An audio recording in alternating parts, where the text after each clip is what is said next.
हरे कृष्णा। ओम योगेश्वराय नमः। So my dear students, जैसा कि आज आप देख ही रहे हैं, टॉपिक का नाम है सूर्य नमस्कार। योग के फाउंडेशन कोर्स में ऑब्जेक्टिव टाइप क्वेश्चन आते हैं, तो इस वीडियो को उसी तरीके से तैयार किया गया है। बट मैं आप सबसे कहना चाहूँगी कि योग प्रैक्टिकल सब्जेक्ट ज़्यादा है थ्योरी से। अगर आप प्रैक्टिकली अपने डेली लाइफ स्टाइल में योग को आप शामिल करते हैं तो आपके लिए थ्योरी बहुत इजी हो जाएगी। स्पेशली सूर्य नमस्कार चैप्टर की बात करें तो सूर्य नमस्कार एक प्रैक्टिकल सब्जेक्ट है।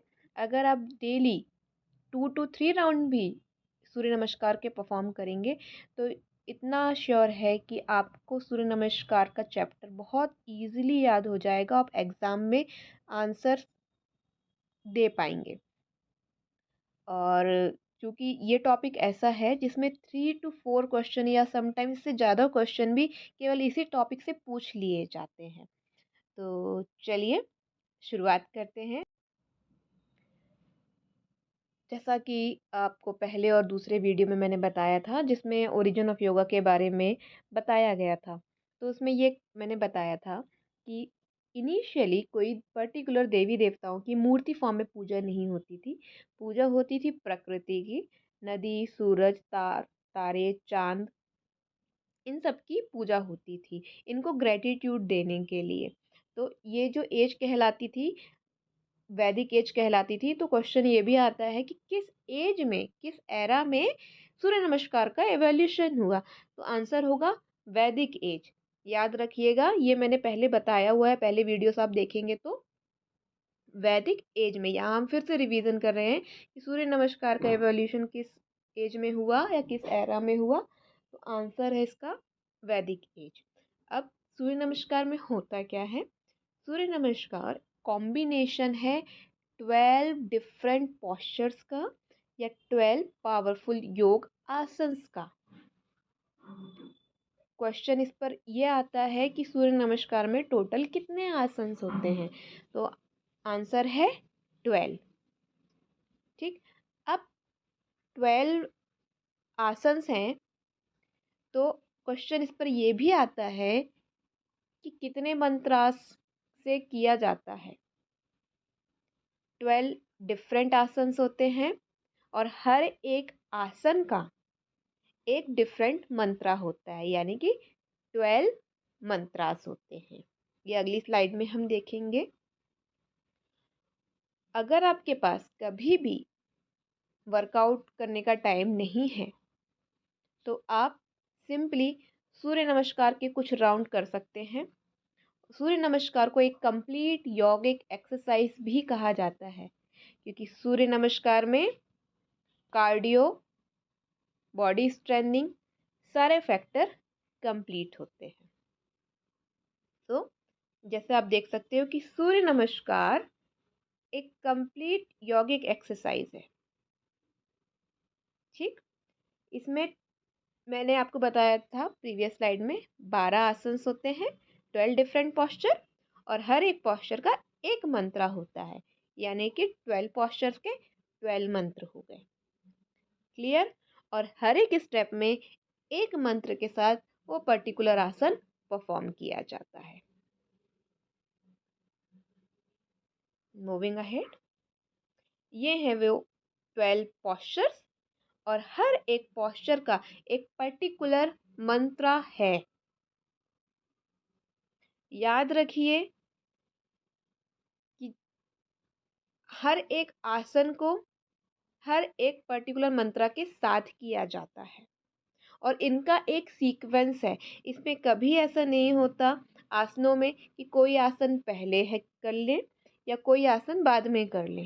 सेम मंत्रा का भी सीक्वेंस है, मंत्रा को भी कभी आगे पीछे नहीं कर सकते हैं। समटाइम्स ये क्वेश्चन भी पूछ सकते हैं कि 8वां आसन कौन सा है, 9वां आसन कौन सा है, पहला और आखिरी आसन कौन सा है।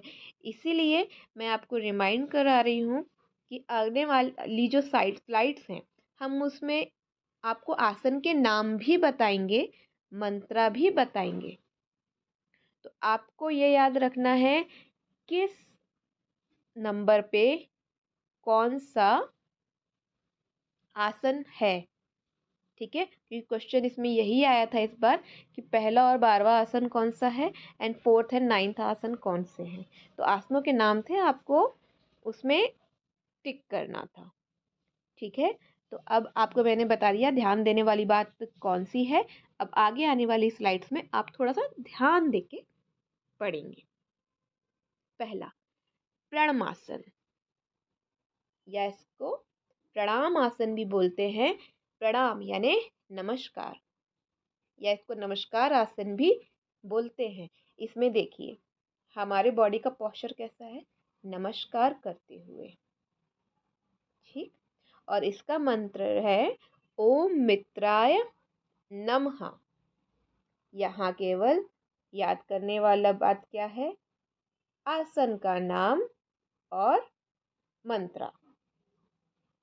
प्रोसीजर आप देख सकते हैं, लेकिन मैं प्रोसीजर पढ़ने की जगह आपको ये सजेस्ट करूंगी कि आप वो आसन करें, तो आपको ज़्यादा फायदा होगा। दूसरा आसन है हस्तोत्तान। पहला आपने प्रणाम था, फिर उसके बाद आपको जाना है हाथ पीछे खींचते हुए बैक बेंडिंग, हस्तोत्तान। देखिए ये जो हस्तोत्तान है ना, 2 वर्ड से मिलकर बना है, हस्त उत्तान। हस्त मतलब हाथ, संस्कृत में हस्त बोला जाता है, और उत्तान संस्कृत वर्ड है जिसका मतलब होता है स्ट्रेच। अब इसमें आप देख सकते हैं हाथों को स्ट्रेच किया जा रहा है। ठीक है, इसीलिए वो आसन का नाम है हस्तोत्तान आसन। और इस आसन का जो मंत्र है वो है ओम रविये नमः। पहला वाला मंत्र था ओम मित्राय नमः प्रणमासन में। दूसरे आसन कौन सा है, हस्तोत्तान, जिसका नाम है ओम रविये नमः। तीसरा, पाद हस्तासन। पाद जो संस्कृत वर्ड है उसका मतलब होता है लेग। हस्त मतलब हाथ, आसन ऐसा आसन जिसमें हम अपने पैरों को अपने हाथों से टच कर रहे हैं।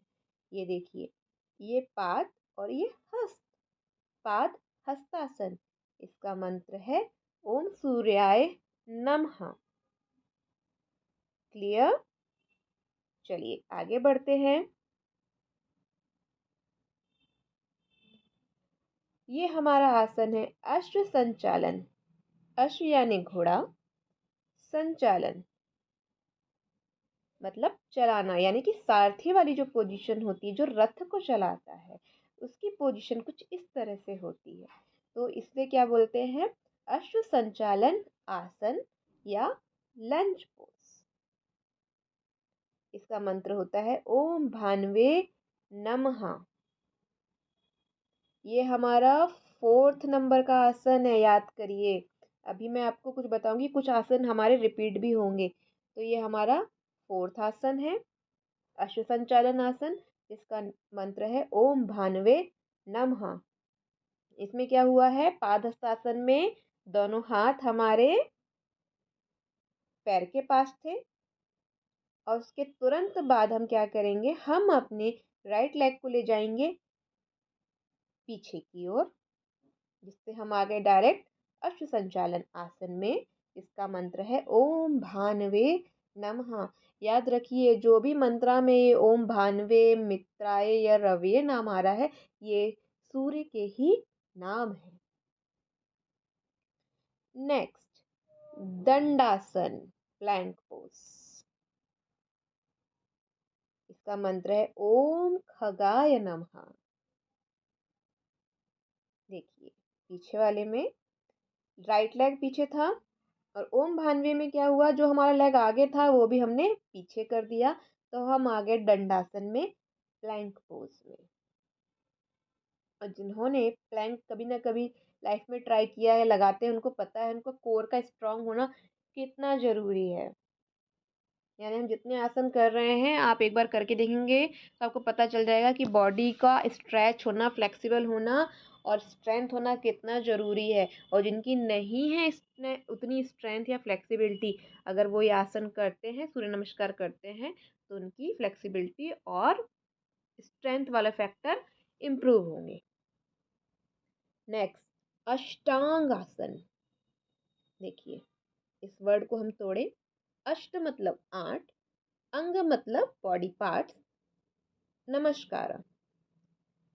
आपने आजकल तो हम लोग पैर छूते हैं, नमस्कार करते हैं, तो कैसे घुटने तक छूते हैं, या कई लोग अभी भी हैं कि पैर छूते हैं, फीट छूते हैं हम लोग अपने एल्डर्स के। लेकिन पुराने समय में दंडवत प्रणाम होता था, कंप्लीटली लेट के, या नमस्कार होता था।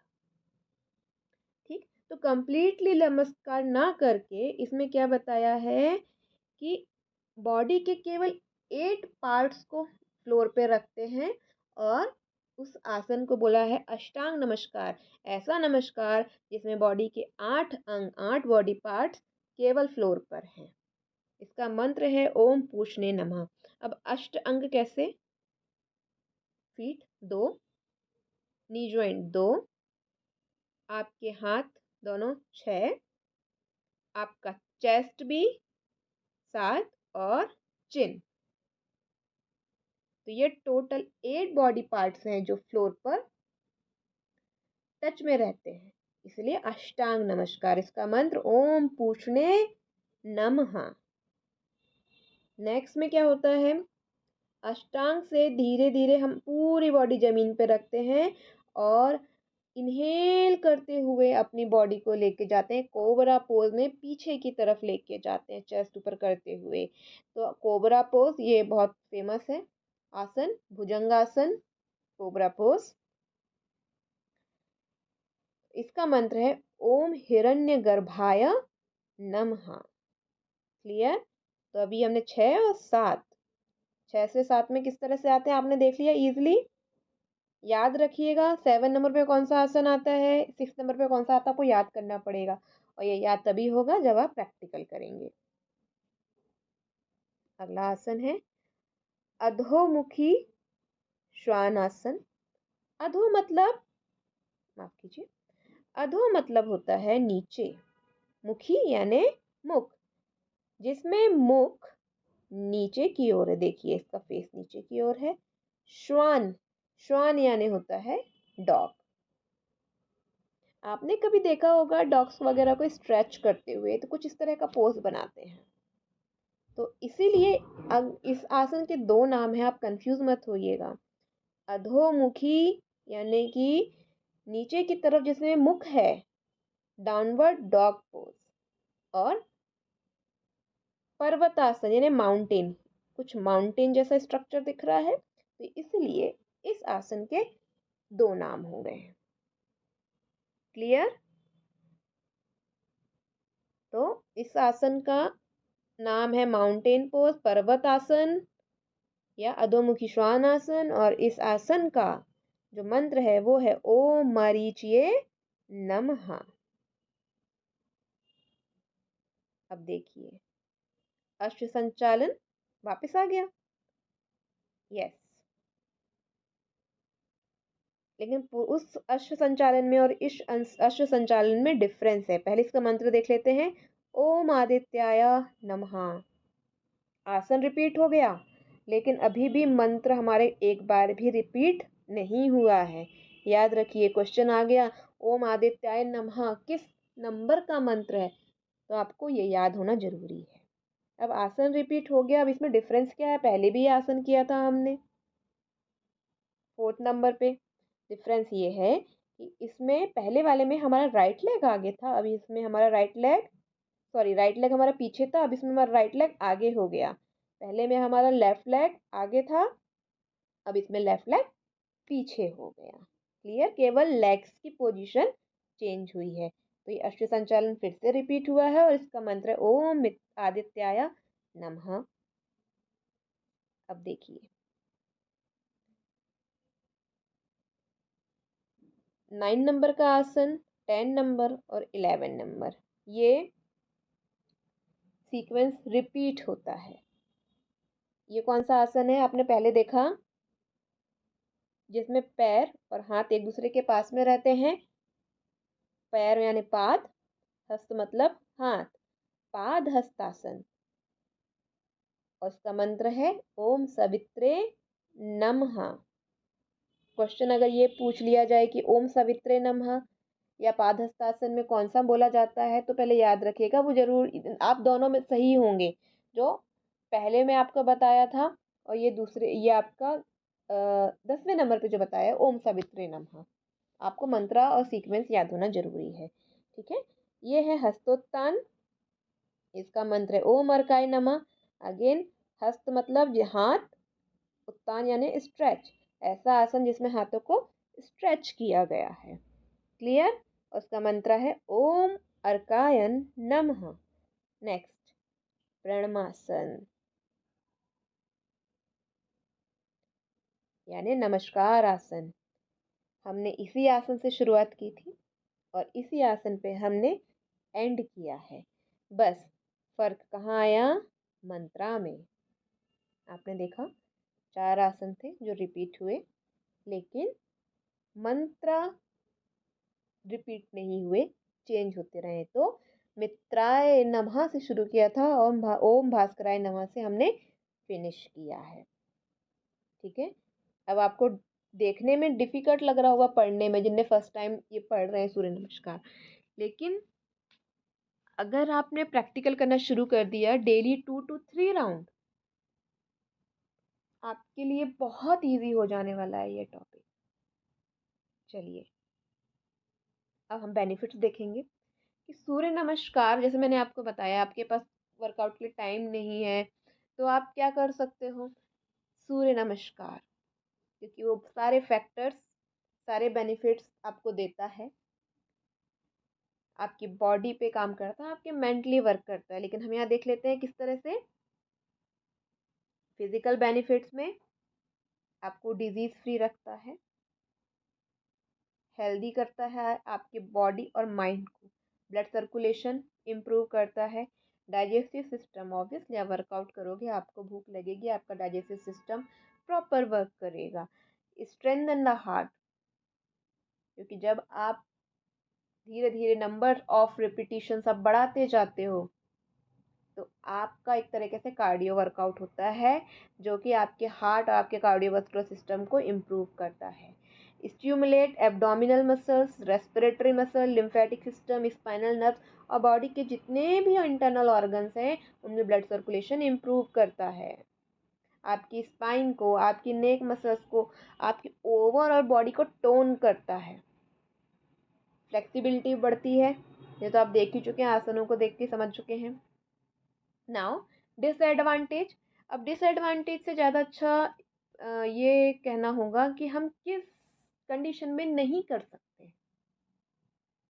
ठीक है, तो वो है यदि आपकी बॉडी में वीकनेस है, ब्लड प्रेशर आपका बढ़ा हुआ है, हार्ट प्रॉब्लम है, रिस्ट में इंजरी है और आप प्रेग्नेंट हैं, तो इस कंडीशंस में आप सूर्य नमस्कार नहीं कर सकते हैं। प्रेगनेंसी वाला केस अंडर गाइडेंस में ही होता है, सपोर्टिव हो जाता है, थोड़ा चेंजेस हो जाते हैं। पर रिस्ट इंजरी, हार्ट प्रॉब्लम, ये कंडीशन को देखते हुए अगर करना ही है तो एक योग थेरेपिस्ट के अंडर में ही आप करेंगे, अदरवाइज आप नहीं करेंगे। सो माय डियर स्टूडेंट्स, आज ये हमारा टॉपिक आज यहाँ ख़त्म होता है सूर्य नमस्कार का। और यूनिट 1 आई थिंक कंप्लीट हो चुकी है। अब हम यूनिट 2 में को पढ़ने वाले हैं। और भी इंटरेस्टिंग सब्जेक्ट है वो, और भी इंटरेस्टिंग यूनिट है, टॉपिक्स हैं उसमें, लाइक प्राणायाम एंड ऑल। तो चलिए मिलते हैं जल्दी हम नेक्स्ट वीडियोस में। और आप आज तक की वीडियोस को आपने इतना प्यार दिया, इतना लाइक किया, उसके लिए दिल से बहुत बहुत धन्यवाद। Thank you so much. मिलते हैं बहुत जल्दी ही। हरे कृष्णा।